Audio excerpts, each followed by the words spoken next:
Master your money, free your future. Welcome to Budget for Life. My name is Jeremy. I'm a financial advisor, but this video is not financial advice. It's for your information and education. Okay? I want to talk about GameStop's PowerPacks and what are the main competitors in this space. And does GameStop have competitive advantages against those competitors in this space? I want to hear y'all's thoughts in the comments. I want to see you guys like the video. About 10% of y'all that watch this are going to like it. Let's see if we can get to 15%. Thank you so much to the subscribers, by the way. Thank you to those who join the channel as friends or as fans of the channel. I appreciate you guys so much.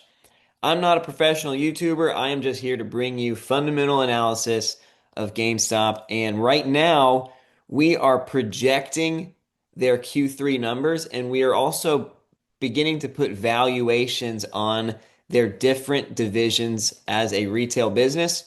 And soon we will do so for their asset management business. But right now, within collectibles, one of the biggest tailwinds, one of the biggest revenue drivers, growth engines for GameStop, the future collectibles retailer, is this product right here, PowerPacks. And GameStop's not the first to enter into this market. Okay, you've got Fanatics doing it. You've got Arena Club doing it. You've got Courtyard doing it. What is the gist of the value proposition? It's similar to opening a normal booster pack of trading cards at any store, right? The idea is I pay for a booster pack and then I might open a valuable card, right? But here, digitally, without having to go to a store, I can pay money and immediately I am given one card that's already been graded. Okay, and that's the same for all of these competitors. The card has already been graded, which saves you a huge step of not just kind of annoyance or complexity to now I need to get this card graded. It also saves you time because that grading process usually is multiple months long, particularly with how much the collectible space is booming, especially within sports cards and TCG. So now it's already graded, so it already has that time saved and it already has that value, which makes it that much easier to sell if you want to resell or to store if you want to store.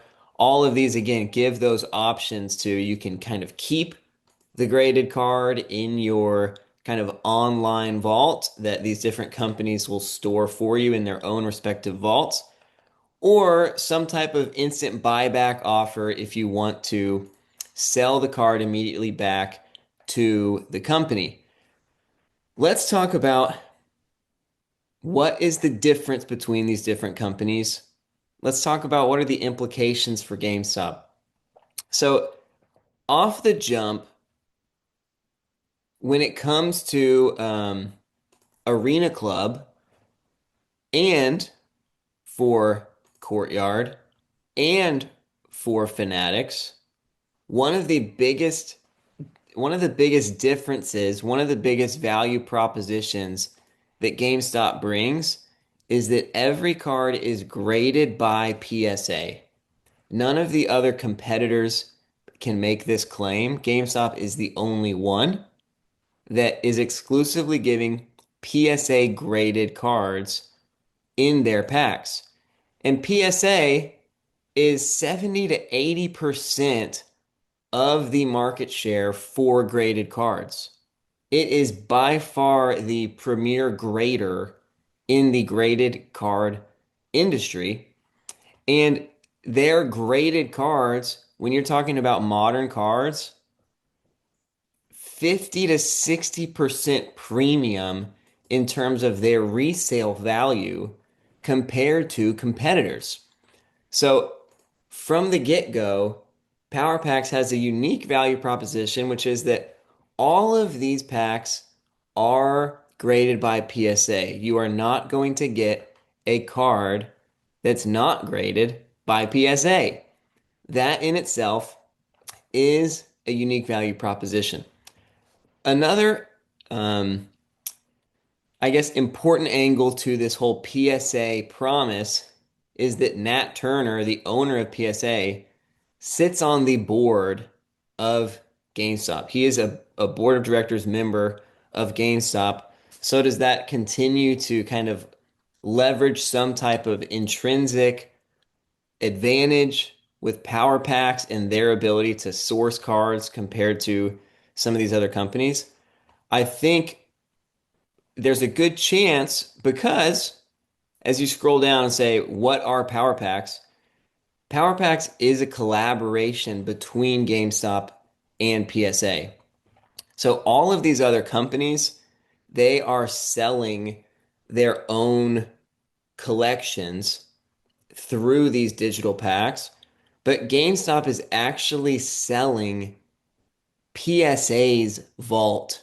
They are selling PSA's collection of cards. And so, GameStop, how much money do they make from this? We'll save that for a future video. But not only are you getting the guarantee that your card is graded from PSA, you're actually getting the card from PSA's vault. So again, is PSA's vault, do you trust that any more than a Fanatics making their own vault, an Arena Club making their own vault, a Courtyard making their own vault? Maybe, maybe so. But particularly when you think about who can scale the most, who can have the largest inventory to sell cards from, it's hard to imagine that a retailer in its own right will be able to amass a vault on the same scale as what PSA can do.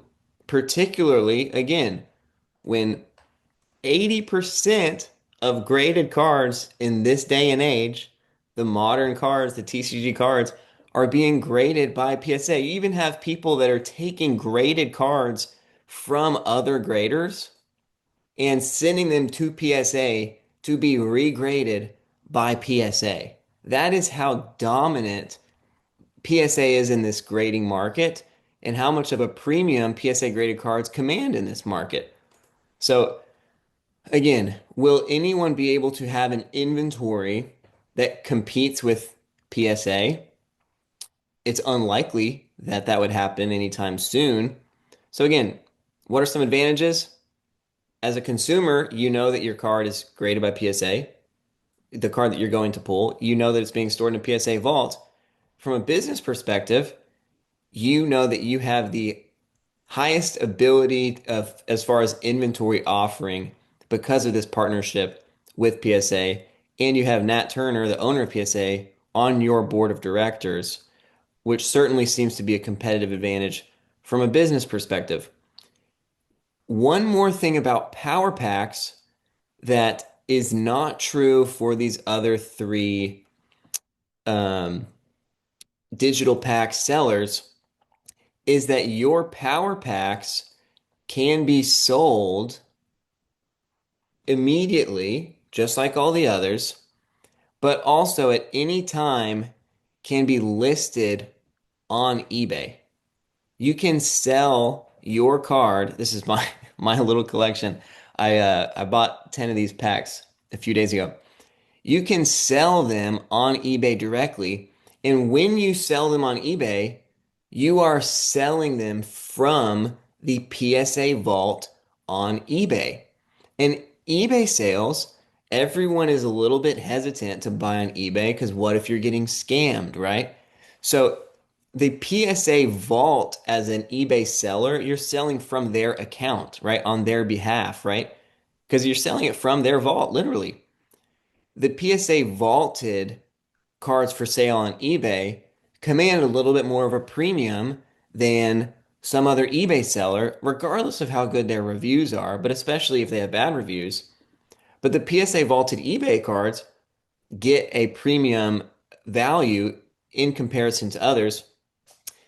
With these other pack deals, like you can sell to one another, right? You can, if you keep it in your vault, right? You could sell it back to the company later at some point, or you could sell it to another person who has their own collection, but you can't from the vault of these other competitors sell directly onto eBay.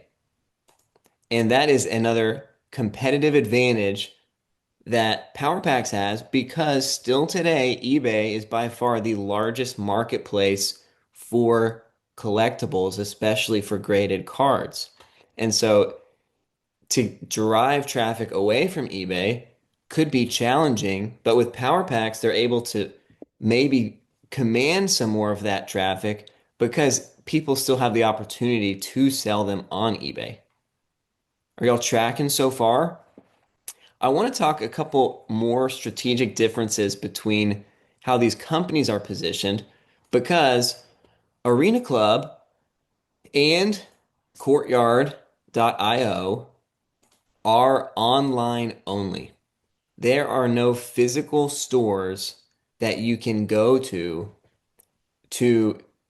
receive delivery of your cards or to get new cards graded, whereas GameStop has 2,000 retail locations, right?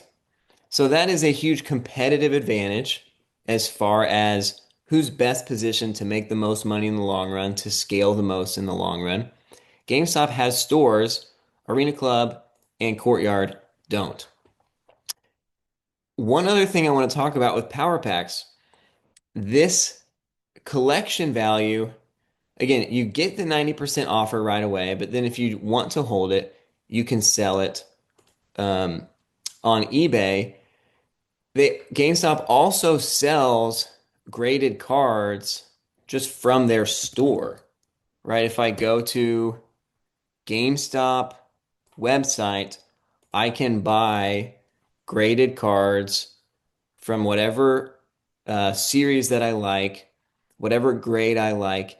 And what are they for sale as? They are for sale as a retailer. They're for sale as cards, right? Compare that to Fanatics, for example, where the vast majority of the Fanatics inventory is bidding. Bid now, bid now, bid now. And they'll have some that are available as purchase right away, but they are in large part auctioning off their cards. And when you look at this interface, it's very similar to eBay, which you could say is a competitive advantage for Fanatics, certainly. But as a consumer, I would prefer to know what I'm going to buy and then to be able to buy it for a certain price and to then check out and pay.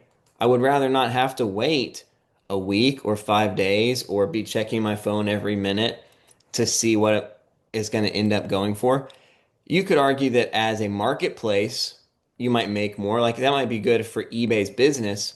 But in the long run, will eBay's business have a high moat if the experience, even though it's maybe more profitable for them, is suboptimal for the user? Good question. So, Courtyard Arena, they don't have um, physical locations. Also, Arena does their own grading. So, Arena is not only selling digital packs, they are becoming their own grader, which I think is a competitive disadvantage. When you are both the grader of the card and the seller of the card, the retailer, it's intrinsically a conflict of interest. Whereas with GameStop's Power Packs, GameStop is the seller, PSA is the grader. And so there's no reason to accuse GameStop of artificially inflating right their grades for cards to try to command a higher premium for what the card's being sold for. And ultimately, I think this is a mistake for Arena Club and something that will detract from the desirability of their packs because, again, you might get a pack that's an Arena Club graded card that is not nearly as valuable as a PSA graded card, but you're still putting in the same, 25 for their base pack or, whatever it is for their higher packs. Let's keep going and talk about Fanatics for a second because Fanatics has stores because Fanatics owns Lids, which has, 1,500, maybe 2,000 stores. Um, Also, Fanatics says that you can grade with them. So one of GameStop's competitive advantages within their power packs is that there's this synergy with their retail storefront experience, which is that you can go get a card graded at GameStop from PSA, bring the card, and then GameStop will handle all of the logistics, keep you updated, and boom, here's your graded card. It's another reason why GameStop's inventory for their power packs is best positioned compared to these other card dealers.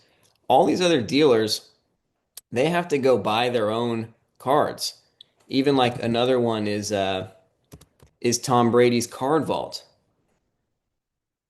Cool branding, right? But when you think about their scale, it's like they've got a total of 7 stores, you know, and they have to buy every card that they have for sale and then hope that it appreciates and that because their stores are so cool looking that they can sell them for a premium.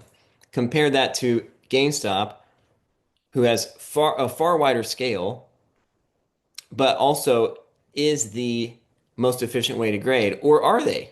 Right? Because Fanatics also does grading. Fanatics also has all these lid stores. They don't do their grading through those lid stores, though. Check this out. How does it work with Fanatics? Fanatics provides you submission instructions. They send you shipping labels, but you have to pack and prep and ship the card. It's much more cumbersome to grade through Fanatics than it is to grade through GameStop.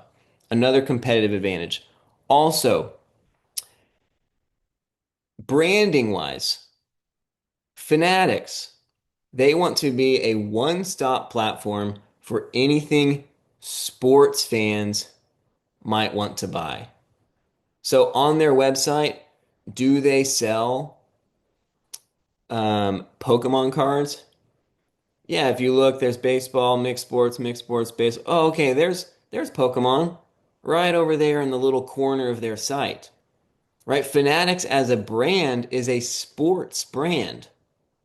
And as a result, they don't have as high of a touch with the TCG consumer base, right? The Pokemon cards, the Magic the Gathering cards, the Yu-Gi-Oh cards, all of these which have TV shows, which have movies, which have memorabilia, t-shirts, right? They have video games. These brands, this whole portion of the collectibles graded market has a much higher touch with GameStop as a retailer than they do with Fanatics. So not only is Fanatics, by focusing in on having such a sports branding, they have a competitive disadvantage with TCG collectibles. They also, even within the sports world, are spreading themselves in all types of different directions. So they have the trading cards business, they have the commerce business, but they're also trying to ramp a gambling app, a sports book, an app, and big events, big marketing. Fanatics is trying to do everything in the world of sports all at the same time. Whereas GameStop has been for years simplifying their business, bringing costs down, down, down, down, down. And now they are just doing one new thing, which is let's grow our collectibles line.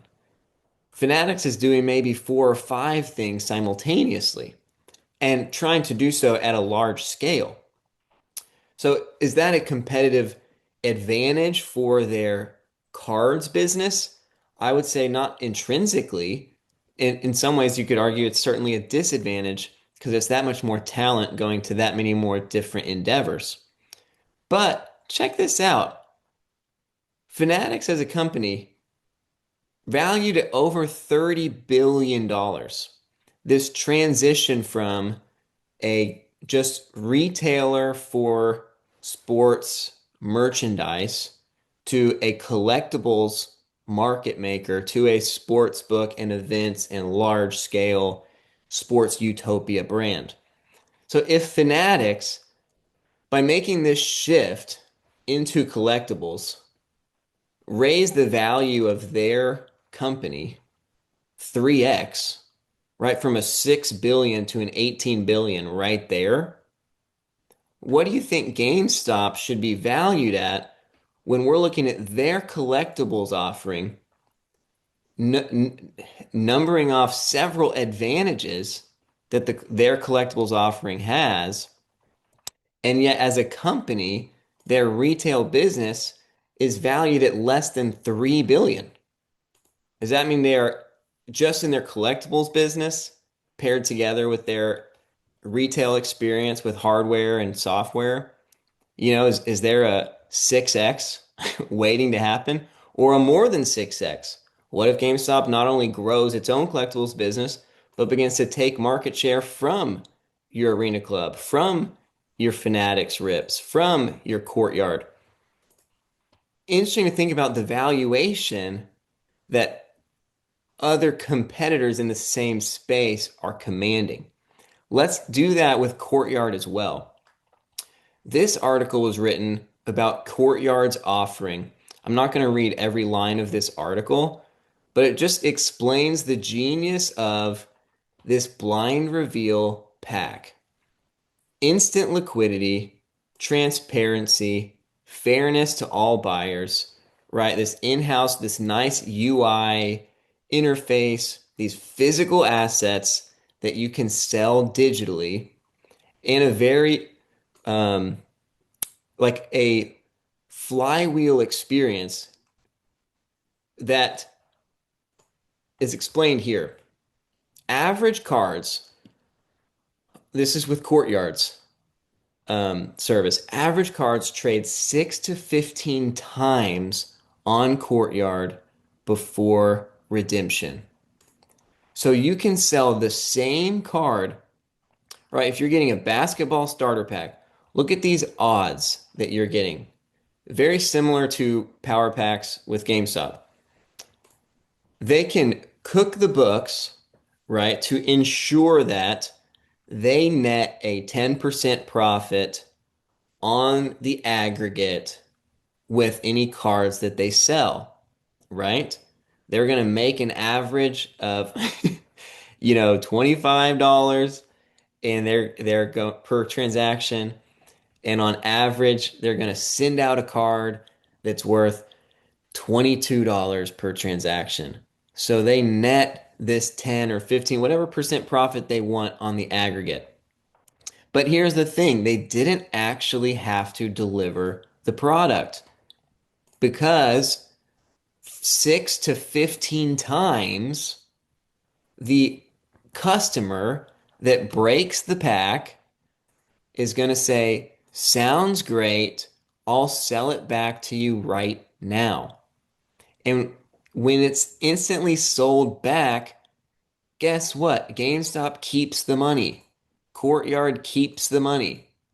Like, it is hard to envision what this means to margins, but let's say it's 6x. If GameStop is cooking these books to where they make a 10% margin per transaction, but they get to sell 6 times before they actually have to deliver the good, which even delivery of the goods, it doesn't cost them anything. It's staying in PSA's vault, right? And if someone wants to ship it to them, they pay for shipping. It's no free shipping, you know? So at minimum, they're making a 60% margin. 10% plus 10% plus 10% plus 10%. Sometimes a 150% margin. You could sell this card, and how does that scale as the value of the card grows? Right? Are there some people when they hit a $500 or $5,000 or $10,000 card, are some people going to say, I'm going to hold this for 5 years and see if it's $100,000? Yeah, sure, but a lot of people need that money, right? Like a lot of people need to sell whatever they bought because they were buying it on credit card debt in the first place, right? And so, again, to net that spread every time before eventual redemption, it implies huge tailwinds for the margins on the collectibles business. And GameStop's competitive advantages compared to a Courtyard or compared to a Fanatics or an Arena Club only serve to widen the moat from a revenue generation perspective. Like GameStop's in position to do even better than Courtyard. I mentioned several ways that their offering is superior to Courtyard's. So what has Courtyard been able to do? Well, they grew from 50K a month in volume to 50 million a month in 1 year. The average card trades on Courtyard 8 times per month. And they recently expanded into comic books. Guess who recently started grading comic books in July of 2025? PSA. Who's coming to take over the comic book section? PSA. Who's the partner with PSA that's going to sell PSA's vault of graded comic books? PowerPacks, GameStop. But check this out. Comic books is already making up 22% of the business. 50 million per month in what? 50, 60, 100% margin type business and still continuing to grow because you can do this business with anything. It doesn't have to be just a graded card. Anything that's graded that's sitting in some warehouse, some vault somewhere, you can sell in digital fashion. And apparently Courtyard does not have any patents related to this system because GameStop's just come right in here and said, yeah, we can do that too, and we can do it better. Check this out. Again, the Courtyard marketplace. You can list on their own marketplace. Courtyard's own marketplace is the only place that you can sell the Courtyard cards. The GameStop Power Packs, you get to sell straight on eBay, or you can sell back to GameStop, either one. But you don't have to find another buyer on GameStop's peer-to-peer marketplace to be able to get your money out. So all that to say, what do you guys think? Let me know in the comments. I feel like PowerPacks has substantial competitive advantages from a user experience perspective and from a business strategy perspective and sourcing ability perspective compared to these other blind reveal pack dealers. Let me know if you see anything differently or if there are any other advantages that you want to add to the conversation. And I'm excited to begin modeling soon. What will this business line mean for GameStop, which in just a year meant 50 million in revenue and probably more than 25 million in profit monthly, right? So quarterly, within a year, this was already a $150 million revenue business, which would almost double GameStop's collectibles business just right there. Exciting to see where it could go, how soon it could get there. But I'm excited to hear y'all's thoughts in the comments as well. We will model it soon. I will see you guys in the next one. Thanks for being here.